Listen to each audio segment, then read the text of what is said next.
Hi అండి. Welcome to my YouTube channel. ఇప్పుడే అందిన వార్త.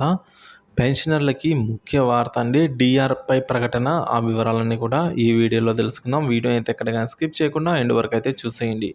వీడియో నచ్చినట్లయితే ఒక లైక్ చేయండి. ఇంకా సబ్స్క్రైబ్ అవునట్లయితే మన ఛానల్‌ని వెంటనే సబ్స్క్రైబ్ చేసుకోవడం ద్వారా నేను చేసే ప్రతి ఒక్క అప్డేట్ న్యూస్ అనేది ప్రతి ఒక్కటి కూడా ముందుగా మీ వరకు రీచ్ అవుతుంది. ఇంకా ఆలస్యం చేయకుండా వివరాలకైతే వెళ్ళిపోదాం. ప్రతి నెల 1న ఉద్యోగి వేతనం, విశ్రాంత ఉద్యోగులకు పెన్షన్ ఇవ్వడం ప్రభుత్వం ప్రాధాన్యతగా అయితే తీసుకోవాల్సి ఉండగా ఏపీ ప్రభుత్వం వేరే ప్రాధాన్యతలు తీసుకుందని అయితే అంటున్నారు. పెన్షనర్స్ అంటున్నారండి. Association for Andhra Pradesh pensioners settle at హైదరాబాద్లో స్థిరపడ్డ ఏపీ పెన్షనర్ల సంఘం ఈ విధంగా అయితే అంటుంది.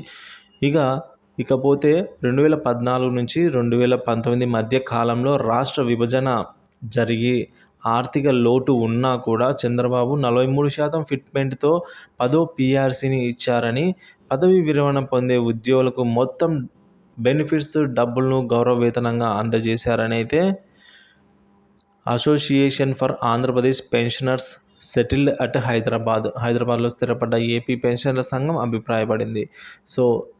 కాబట్టి సీనియర్ సిటిజన్లుగా ఓటు ద్వారా దీనిలో మార్పు తేవాల్సిన అవసరం ఎంతైనా ఉంది అని అయితే ఈ association for Andhra Pradesh pensioners settle at Hyderabad అయితే అభిప్రాయపడిందండి. ఈ విధంగా అయితే వారు అంటున్నారు.